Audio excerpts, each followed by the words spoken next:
Everyone, welcome. Thank you for coming today to take your lunchtime with us, the OpenAir Foundation for Climate Restoration and Carbon Gap. We're hosting a policy workshop here on how are we going to expand carbon removal in Europe through network activism. So for those of you that don't know me, my name is Jake Kelly. I work for the Foundation for Climate Restoration and its activities for policy, advocacy, and education in Europe and Africa. This workshop today is really about participation. How do we get more people involved? No matter what your role, we need to find ways to increase that participation and show you the possibilities that we can have to expand carbon removal across the continent. So for the program, we're going to start off with what is CDR, why do we need it, and when are we going to do so? So that is going to be first start off with Chris, then we'll move on to the policy in the European context given by Liam from Carbon Gap. And then we'll be jumping back into driving the viral policy that is needed in Europe for CDR.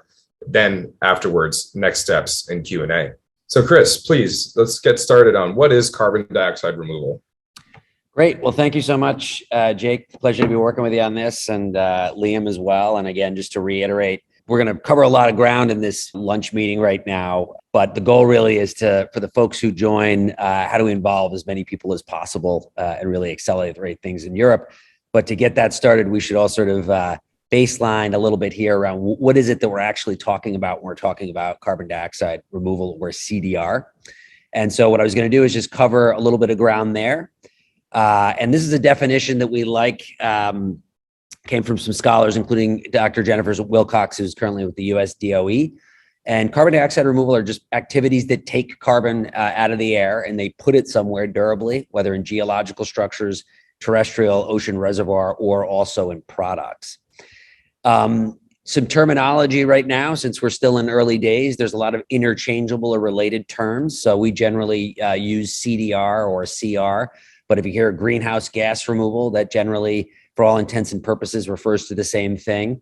And then negative emission technologies, or nets, or modes or ways of actually removing carbon dioxide or greenhouse gas removal. Another term that's very frequently used in open air that really originated with the Foundation for Climate Restoration is related. This is what we call climate restoration. And so this is the idea of using CDR to actually restore the climate in terms of the parts per million back to really a pre-industrial stage. So to actually not just halt the increased parts per million in the atmosphere, but to actually rewind the clock a bit.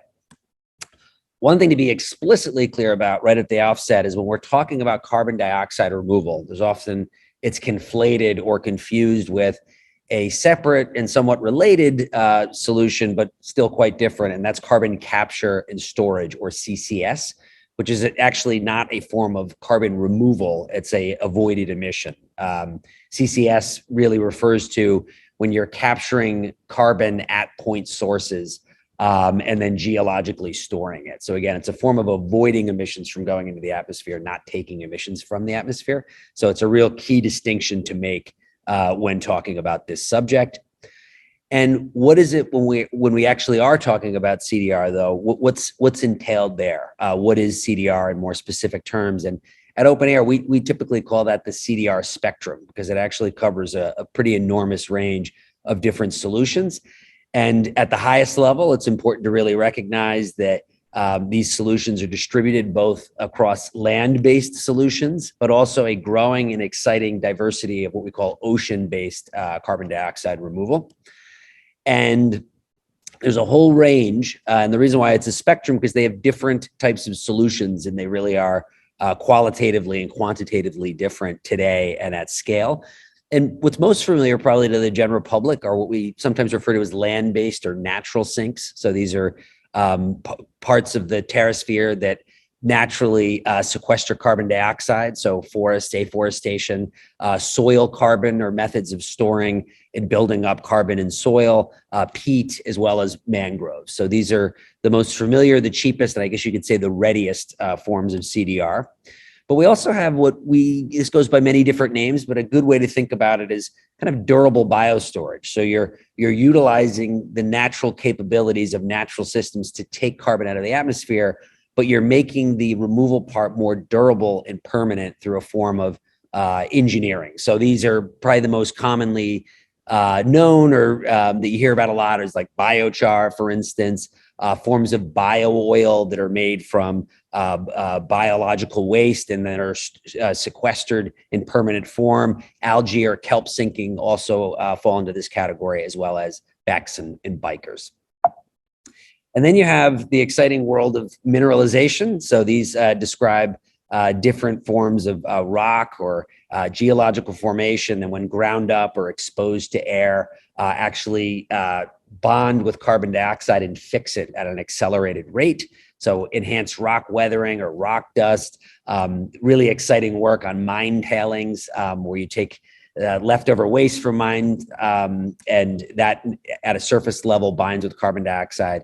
And then more active forms where you're actually injecting carbon into formations like basalt, which mineralize carbon dioxide very rapidly. And then maybe the one that, probably gets the most amount of coverage at this point, and, for good reason, direct air capture or DAC, a variety of different types of technologies that use different factors to both absorb carbon from the ambient air and then release it for storage using heat, moisture, electrochemical technologies.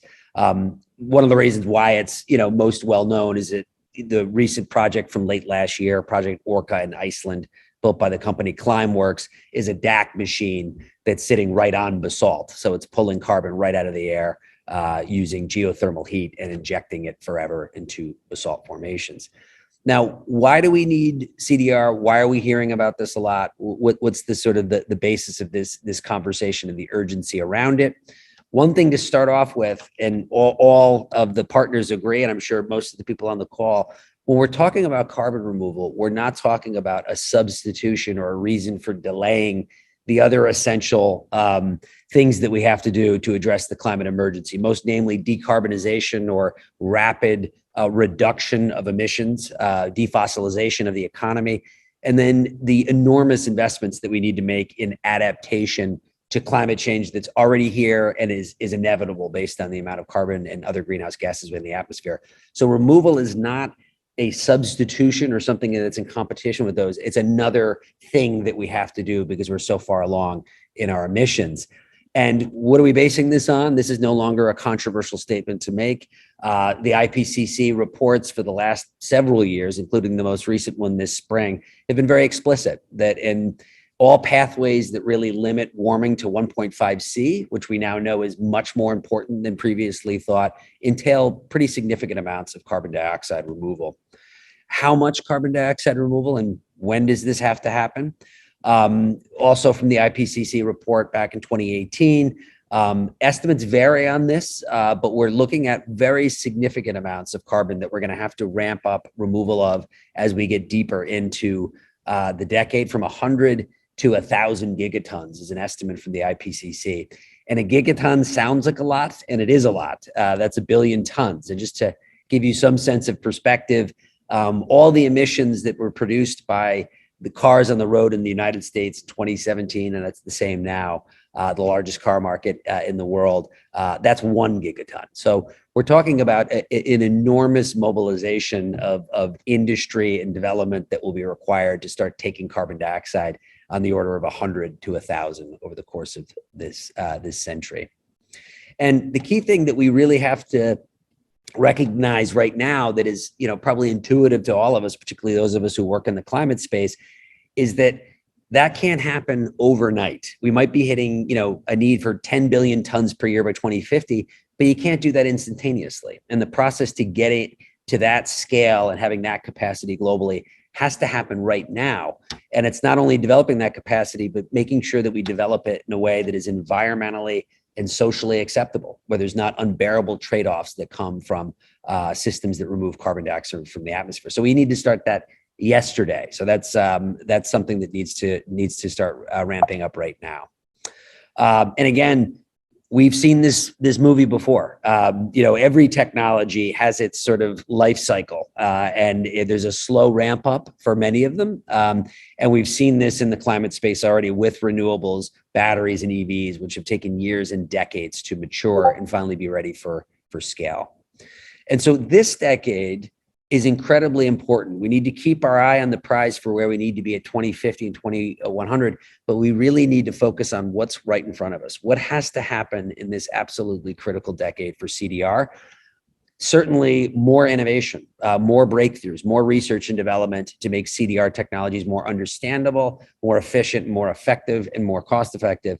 But we also need to really confirm and develop robust standards and certification protocols for measuring what is good CDR, what is effective CDR, how do we know it's happened, how do we know that the results of it are going to persist over time, and all of that enormous amount of work, while we're seeing great progress, continues to have to happen over this decade. And we really have to start getting these systems out into the world across the spectrum. We need to, not only for demonstration purposes initially, how important that is to show what these look like in the world and how they perform, but really starting to ramp up deployment, starting to get to a certain level of scale, which is importantly linked to what maybe is the most important factor to think of for this decade, cost reduction, particularly those more high-tech solutions on the end of the spectrum, which have huge scale potential. Those are currently very expensive, and this is the decade where we have to get them down to affordable. So we have an enormous amount of work cut out in front of us. And as you can imagine, this doesn't happen automatically. This is not just something that we can sort of leave to the market. Policy, as we've seen in renewable energy as well, is absolutely critical to making sure that we get to where we need to get and when we get to it. And so this is really left, obviously, to the major emitting developed economies, North America and Asia, but certainly absolutely in Europe. And that's why we're having this call. Europe has an enormously important role to play. So we need to be driving progress right now across the continent and member states.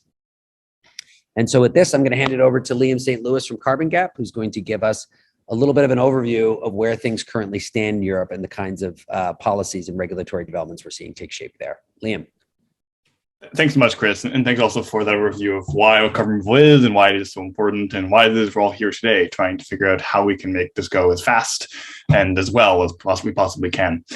So my name is Liam. I'm from Carbon Gap. We're a not-for-profit that's based in Europe and that is focused on driving the carbon removal ecosystem and agenda forward with an especially big focus on the policy space because, as we're going to talk about, there is such an important role for policy to play in putting forward carbon removal and advancing the space that we don't think there is any other way to achieve unless we can actually get some of these policymakers, some of these governments committed to acting on carbon removal in a big way. We at Carbon Gap, we think about the problem in three gaps. We talk about the knowledge gap, we talked about the policy gap, we talk about the ambition gap. And all of these gaps need to be filled to understand what we can do to remove carbon from the atmosphere, what policies can best accelerate that, and ultimately, how can we raise our ambition to want to do more, want to do better, and for Europe especially, to take the lead on carbon removal just as it has in many ways with other climate policies and other types of climate action.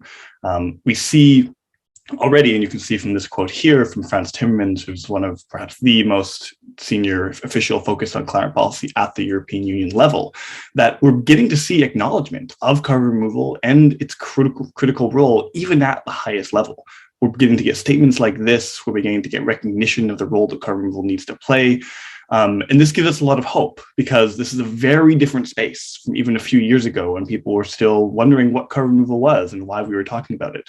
When you have people like Mr. Timmermans speaking of carbon removal in this very clear and direct way, it shows us that the door for climate policy and carbon removal policy in Europe is opening. And what's going to happen is that we just need more effort to focus on pushing that door wider so that we can get support for the policies that we need. Next slide, please.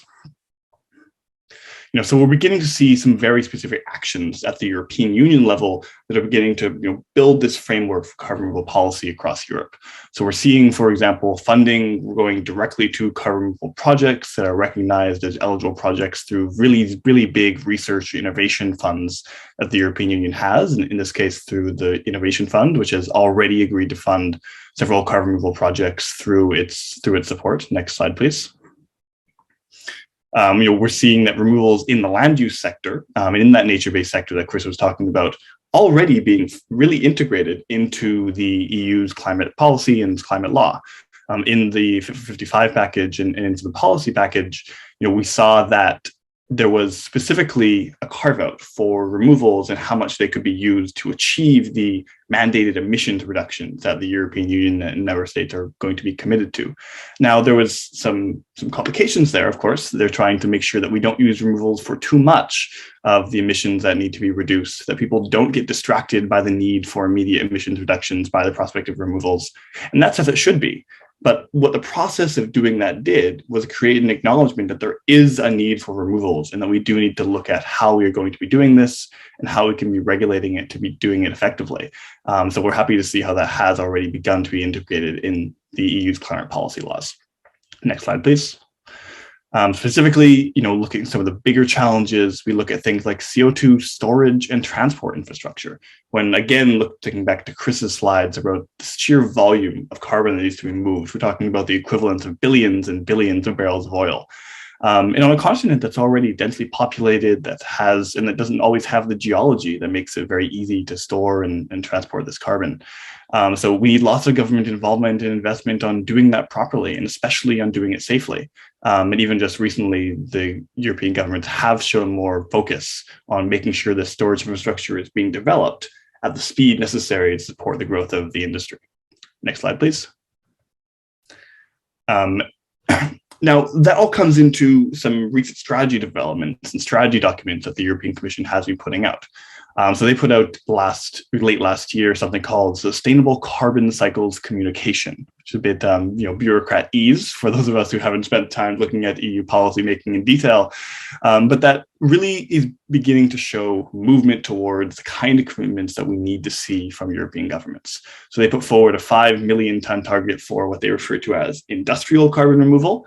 Now, we think that target should definitely be made much more ambitious. That's what we do talk about when we talk about the ambition gap. But simply having a number and having a goal is really important for us to see that they're committed to doing something on this. And again, that the door is being opened. Next slide, please. We're seeing other things coming along with this communication and the strategy document as well. They're calling for a comprehensive carbon farming strategy, looking at soil sequestration in soils, what can be done to accelerate and support that. Next slide, please.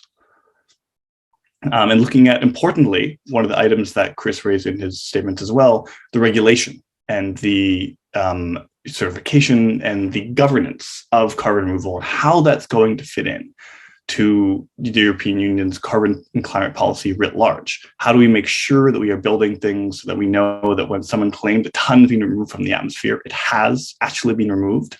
How do we make sure that's done well so that it doesn't cause harmful side effects or indeed harmful public backlash if they are concerned that claimed removals aren't real? So they're in the process right now of building this mechanism to do that, and that's something that we at Carbon Gap are really deeply involved in. Next slide, please.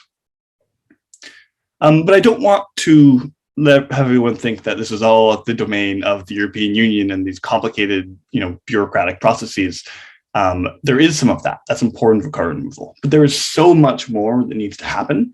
And especially there's a lot more that can be done at the local level and on levels that I think are more accessible to your average citizen and to your average person involved in this field who wants to help.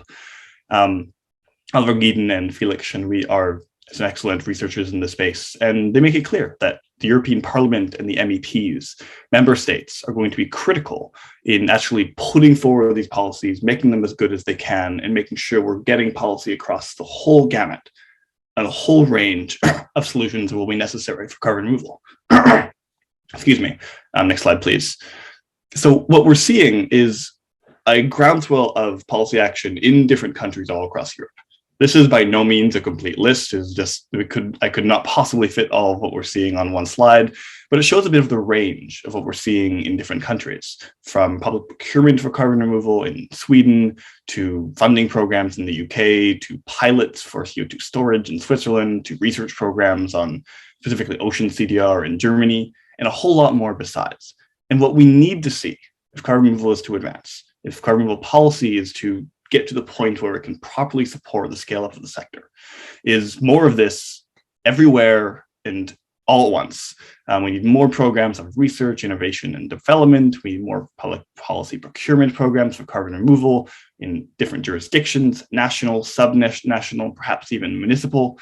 What we want to see for carbon removal policy is taking advantage of the fact that people are beginning to talk about carbon removal, people beginning to know what it is, that they're interested in it, and show that there is pressure, there is momentum to continue acting on some of these policies more and faster. Great. Liam, thank you so much. Liam really hit on some really, really key points. And this is really where you come in. There's the ambition gap, and there's the need right now to expand innovative, impactful policies wherever we can all at once. And that's really what network activism is about. This is the approach that has been evolving through OpenAir in partnership with the Foundation for Climate Restoration and Carbon Gap. I also really want to stress, you just got a little sample of Carbon Gap from Liam, but Carbon Gap is just doing essential work in Europe and really getting a stake in the ground to really drive progress in carbon dioxide removal. So I know Jake has shared a link to their organization, so please do check them out. So network activism, what I want to do right now is just talk a little bit about our methods and principles and where you all come in. And so as we said before, this is a critical decade for CDR, and we really need to get systems out into the world, frameworks in place, and cost reduced. So how are we going to do that? And in order to do that, things have to move at a speed and at a scale really unprecedented, I think, in mobilizations around climate. And really importantly, creativity is key. Really discovering not just the technologies and solutions we're going to use, but how do we get them into the world through policy? And we believe that obviously dependency on a host of different types of organizations are critical to make that happen, from governments to civil society organizations, private sector, and academic institutions. But the gap we want to fill is people. We want to have as many people involved as possible, not marching, but making, being directly involved to accelerate both the speed, scale, and creativity.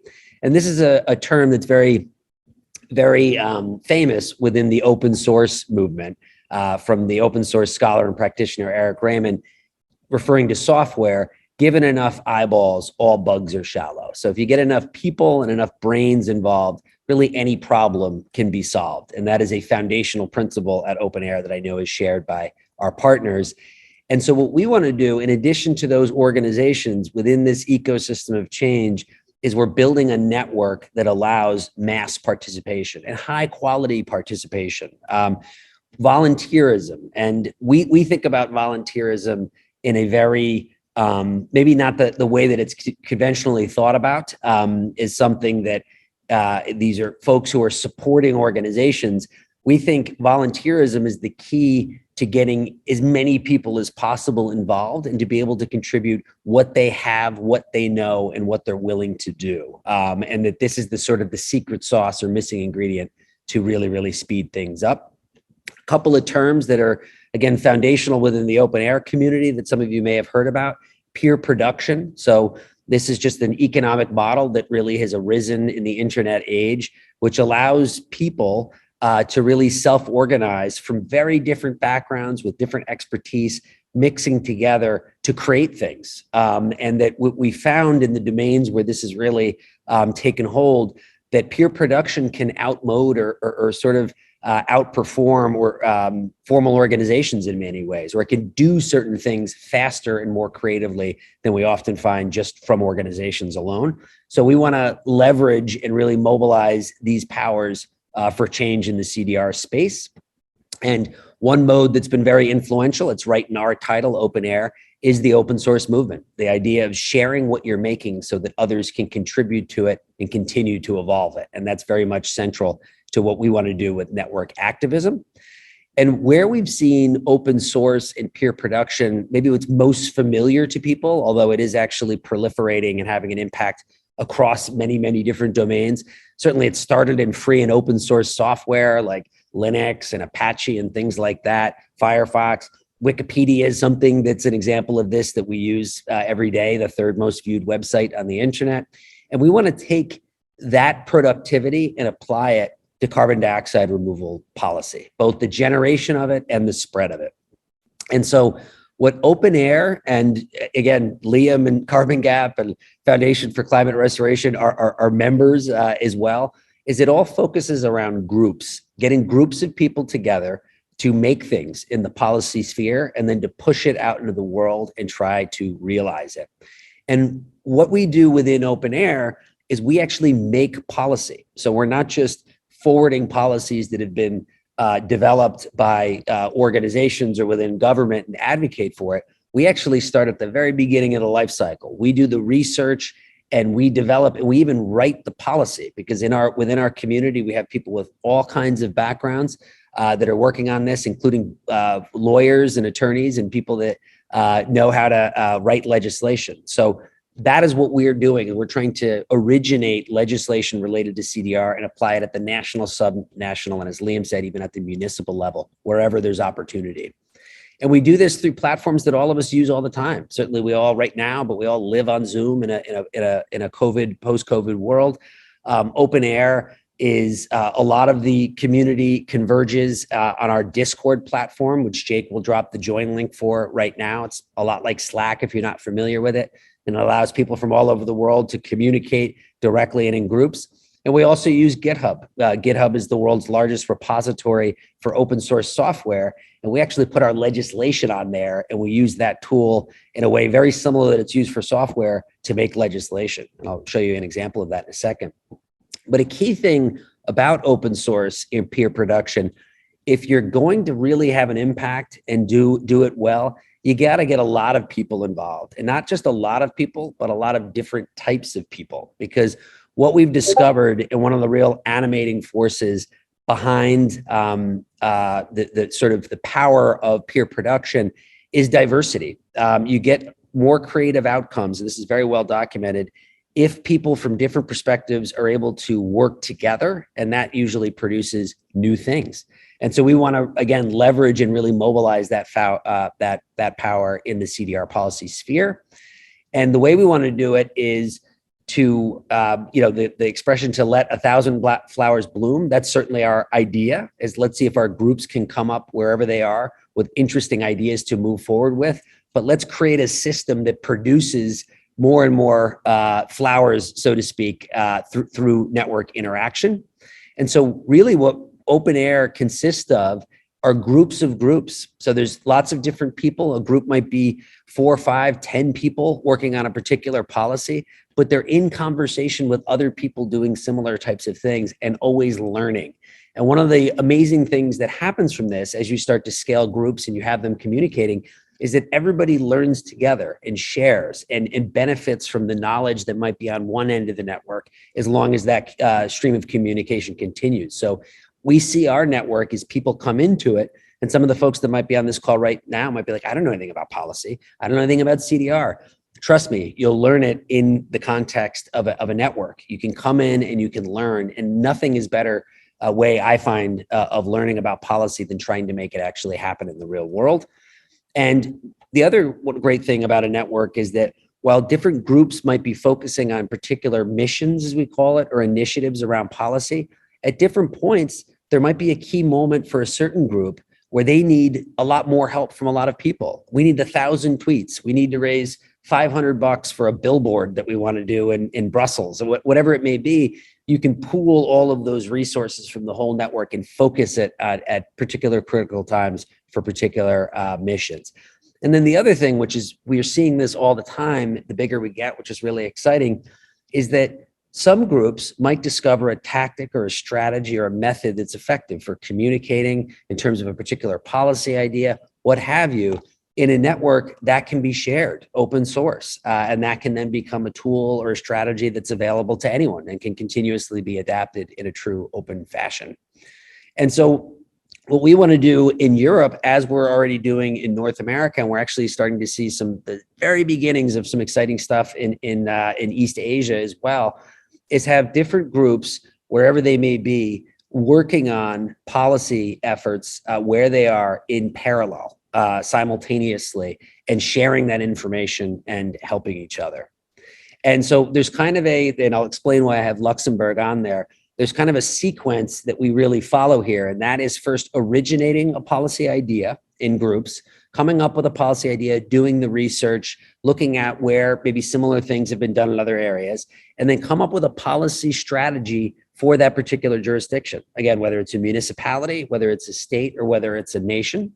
And then once that's done and we've tried to implement or start it in a particular place, we want others in other places to adapt it. That's really the process here, is this evolutionary process of taking policy assets that we're developing and then applying them to other places, but not shoehorning them into a particular place, looking at what is the local context where I'm working in, what's happening there already in terms of the economy, in terms of policy, social developments.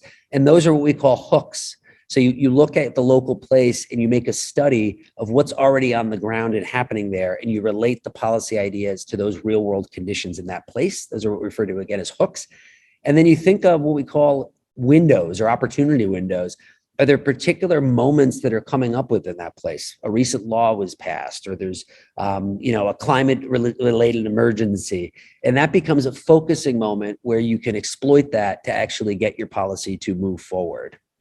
And then finally, again, when we have a policy that's taking shape in a particular place, how do you help push that out to other places? How do you say, hey, something is already happening in Luxembourg or in Germany.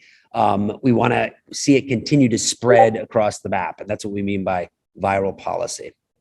And we actually literally, as I mentioned before, have we actually put our legislation, now we're doing it on GitHub. And this is software repository that is used by millions of people across the world.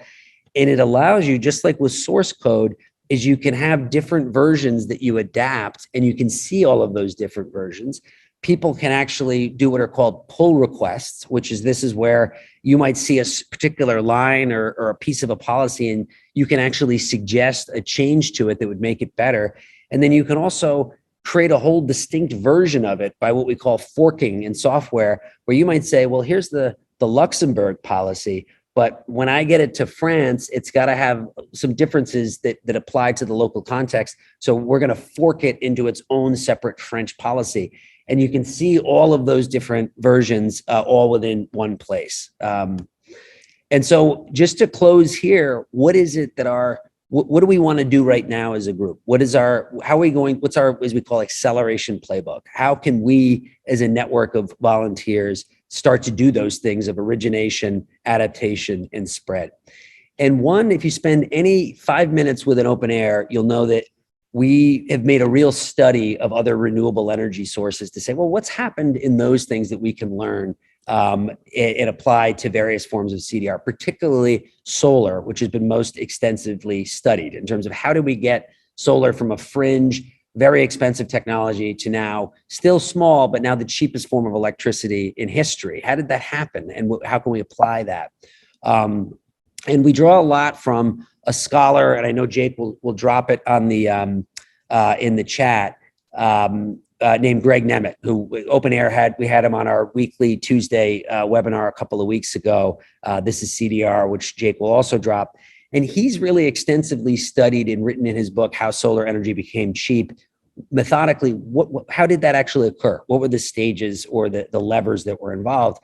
And he's identified, 9 different levers that you could really look at that explain why solar was about 20 years ahead of schedule in terms of its cost reduction and spread. And one of the things that he really emphasized across those is how important, again, policy is, and not just policy in one place or at one level, but in many different jurisdictions happening at different times. And how what he's also done in the last part of his book and more recently is he said, how can we learn from what's happened in solar and apply that or modify it for other forms of climate tech? And he actually is now writing about carbon dioxide removal.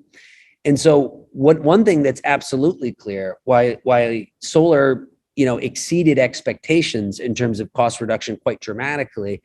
And this is a map that shows some different key moments here over a multi-decade time frame of different policies, almost like a relay or a baton that was passed from different places that all contributed to scaling solar up. And that was impressive, but for CDR, we have to do that way faster in order for that critical decade that I referenced before, right? We have to talk about a more accelerated time frame. And cost reduction has to occur much more dramatically, which means that we need to have a real bunching of policies in different parts of the world all at the same time in order to achieve that. It can't be stretched out over multiple decades. It has to happen right now. And that's our goal. And when we look at Professor Nemit's acceleration levers, all of them really apply to our work. But there's three in particular that I just want to focus on because they're relevant to our policy campaigns. And that's public procurement, the formation of robust markets, and knowledge spillover. And we talk about public procurement and robust markets. There's a role for governments to come and fill early demand gaps. Right now, CDR needs a customer, just like solar needed a customer early, wind, and states on various levels are really the unique actors that can really come in, bring resources, and be the initial buyers of carbon dioxide or market supporters of carbon dioxide removal.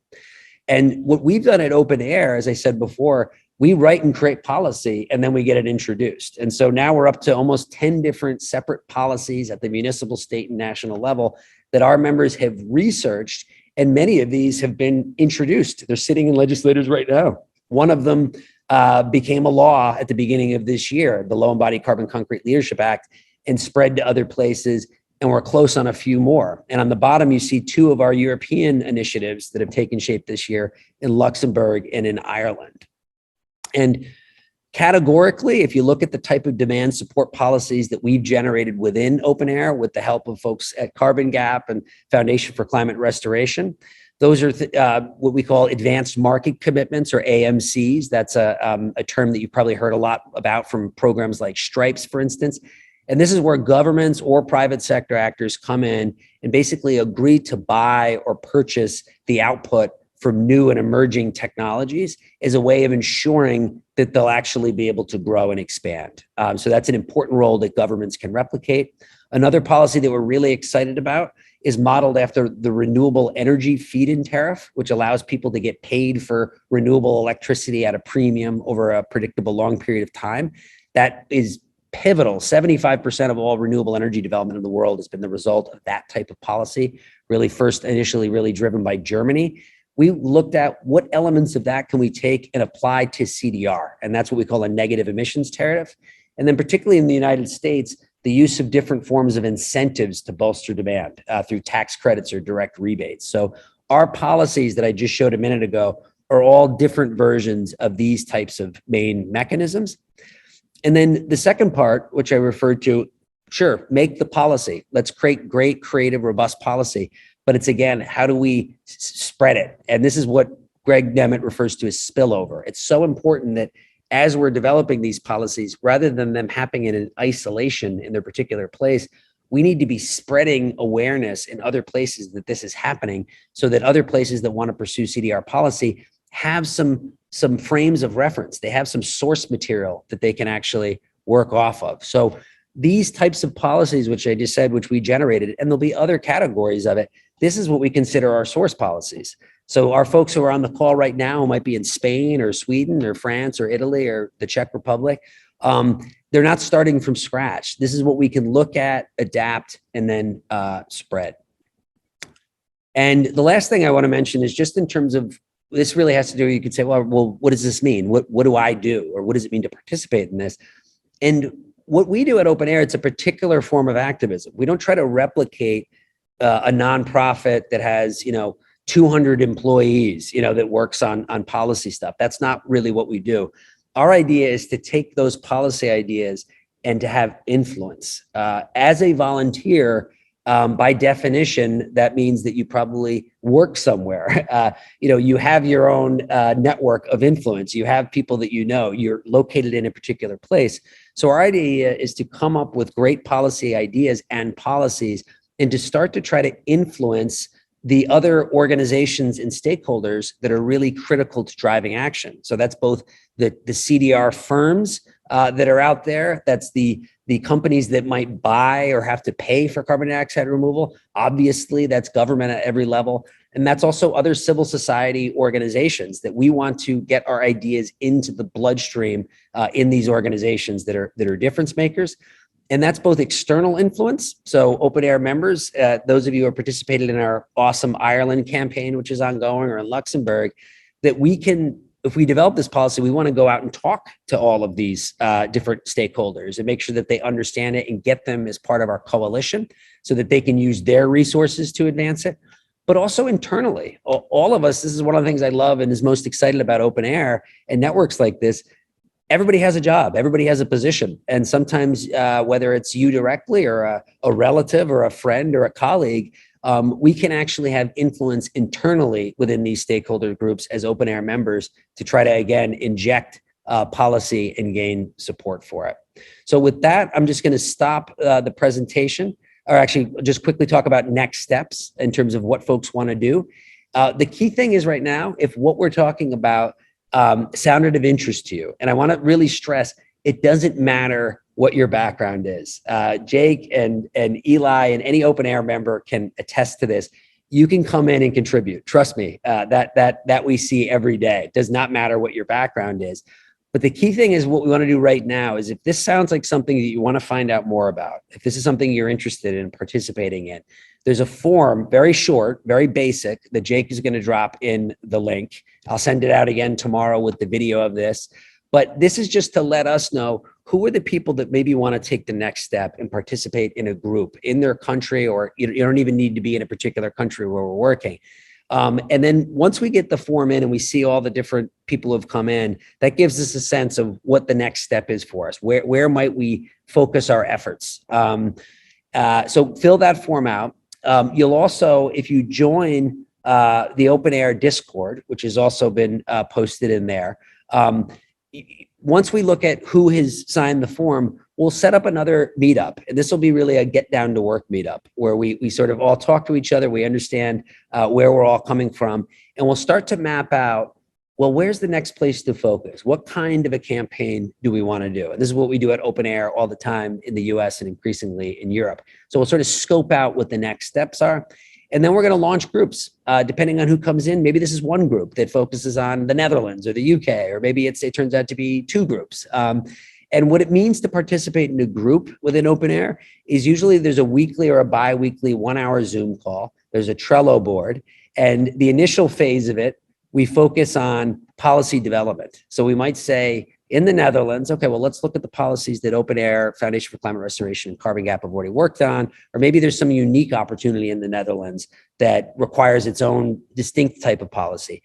What we do is we do usually a 4 to 6 sort of research phase, weeks, where we talk to different subject experts, different stakeholders, and we developed a draft proposal. And then we have a webinar that's focused on influence makers. We just did one of these in Ireland a couple of months ago, where we try to introduce the idea of the kind of policy that we want to see realized in a particular place. And then we do a campaign. And then it's really, as I showed before, about having that internal and external influence to try to get our policy idea into the bloodstream of the different stakeholder groups and organizations and institutions that really matter for making change in a particular place. And so our method continues to evolve around this, but wherever we've worked, the success we've had is because of it's evolving and it's become quite effective. But it will only be effective if we have people participate. So what we hope we'll do, again, you're not signing your life away, but if this sounds like something you want to start getting involved in, please do join our community. And the best way to do that is to fill out that form and join OpenAir's Discord. So with that, I hope my internet held up okay there. But I'm going to go ahead and stop the presentation. And we can do just some questions here. We have another 10 minutes. Again, this is the beginning of the conversation, but there might be some folks who have asked some questions here. If we have any, please do throw them in the chat if anybody has any questions. Jake, was I okay? Could you hear me during that whole time? My internet, Murphy's Law. Great. Okay, great. We're great, Chris. And our first question comes from Tristan, and he asked, can you walk us through a success story? For example, New York, what steps were taken and what does success look like? Yeah, definitely. So I'll take the one that is a really interesting policy. When OpenAir started, we were like, what are we going to do? We were really interested in concrete and CDR intersection because many of you may know, concrete is a really interesting medium to store carbon in permanently, as well as geological sequestration. You can mineralize it with new technologies that are coming up. And so we decided, all right, well, let's focus on that. So a few of us on a Google Doc started calling people, and we developed a low carbon concrete procurement policy for the state of New York that would require New York to buy or factor climate impact into its concrete purchasing, which is the most common building material in the world. And we added into that a special incentive for technologies or mixes that store carbon in them. And so we just, over a period of a summer a couple of years ago, interviewed probably about 50 different people. And that was where the basics of our method started. Me and a lawyer who was one of our earliest members, we wrote the bill. It was horrible, the first version of it. And then we changed it and adjusted it as we went. And then we did what I described before. We started to shop it around to other major organizations of influence on the grassroots and on the formal advocacy side, having phone calls, doing little webinars, and started to build a coalition of support that became 30 different organizations. And then we started, as our membership grew and we opened up our Discord, we started training people to engage directly with their legislators, to call them up, do 20-minute calls, get them to support it. And over a 2-session legislative session period, finally, it passed. It passed both chambers, and then the governor signed it into law early on. But what was also really exciting, and this is where the idea of spread came from, we had other members that said, I think I could get that introduced. And it got introduced in New Jersey. And that is probably about 4 seconds away from getting passed. A version of it got introduced in Virginia. A version of it got introduced in Massachusetts. Another one in Illinois. And we started to see that spread actually happening, which was really, really exciting. And that's really the template that we've used. The Carbon Dioxide Removal Leadership Act in New York, that's a carbon procurement policy. Our New York session is ending this week. But this was a totally obscure policy idea in New York State, and we were able to get it really out there, a lot more familiarity. The governor understands it. Robert Downey Jr. was tweeting about it, just random things like that happening. And it's really put us in a great position to pass it next session. But now we have a group in Washington State. Our Ireland initiative, while quite distinct to Ireland, can trace its lineage back to that CDRLA. It kind of leapt the pond a little bit and was sort of the inspiration for the Irish program. So those are just some examples. The Luxembourg one is fascinating too, because that's our first example of an actual member of parliament becoming a member and co-creating the policy as a member of OpenAir, which he can introduce. So that's a success in its own right. So let me go ahead and stop there, but the successes keep coming, but we have a long way to go.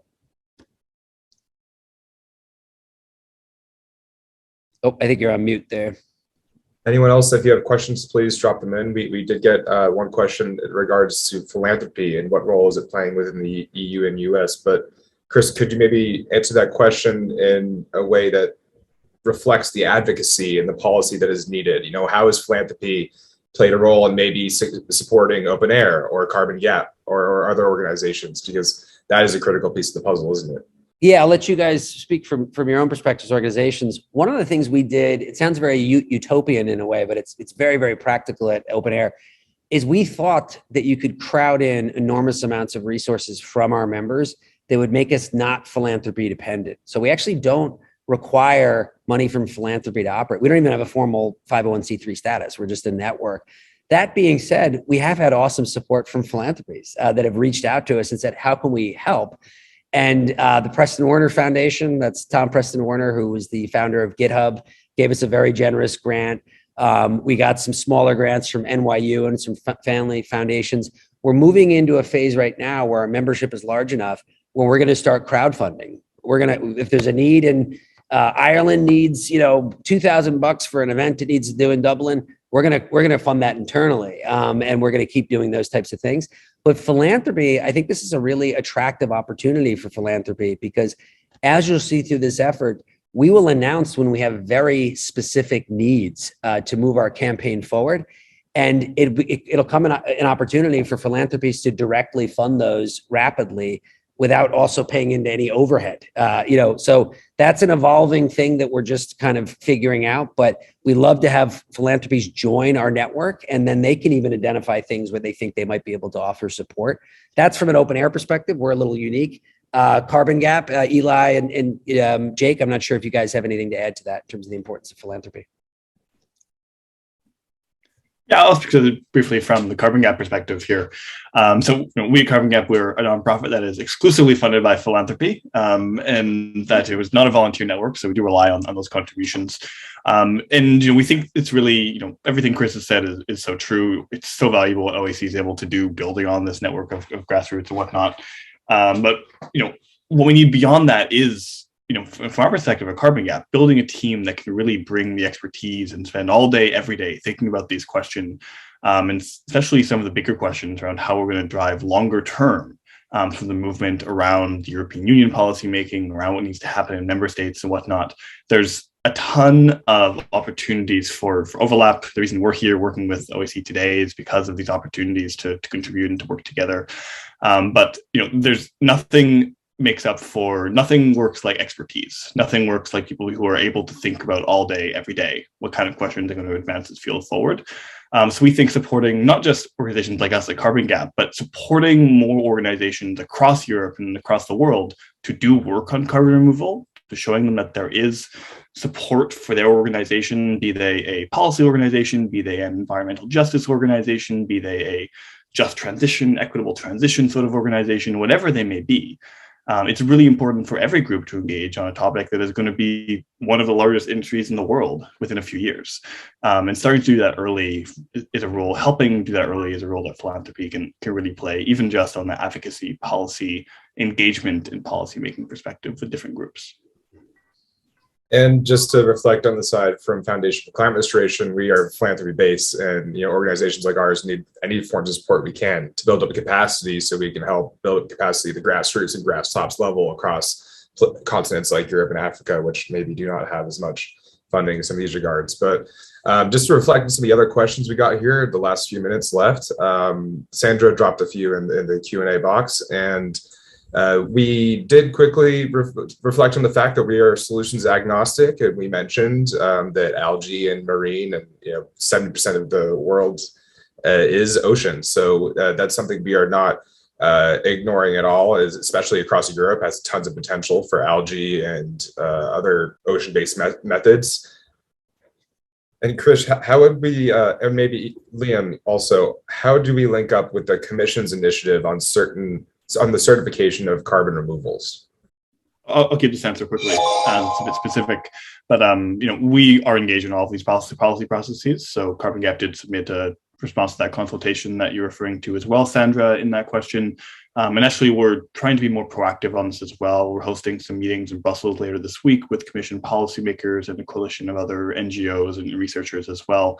So there's a lot of detail to get into with the Commission there that we're trying to make sure that they're getting exposed to some of the thinking from the carbon removal community on how it can be done best. Yeah, we really take a lot of cues from Liam and Eli and the Carbon Gap team on that piece. You guys are very much in the trenches there. And so in terms of how our activism can be tied to advocating for particular forms of certification, again, that's, as Liam said, expertise really matters. So we benefit from the expertise of Carbon Gap and other groups as we sort of form our, activist focus on that very question. Well, it looks like we're at time, Jake. This flew by. Hopefully it was informative, and this is really a beginning. So please do join OpenAir and fill out that form. And trust me, we'll get you going right away. If this is something you're interested in, Jake and others on the call can attest to that. It's a very active community. And we really want this summer to be the summer where we get things really moving in Europe, in addition to the campaigns we've already started. Thank you, everyone, for your time. I just want to stress once again, there's a role for everyone in this movement that we're building here. It's a community that, not only is focusing on what impact can we create, but the relationships that we can make among it too. As we've worked together, we've become friends, and some of us got to meet in person, and we hope to meet you in person soon. Thanks for your time. Talk to you soon. Tell others about the work that's going on. Thanks for joining, everyone.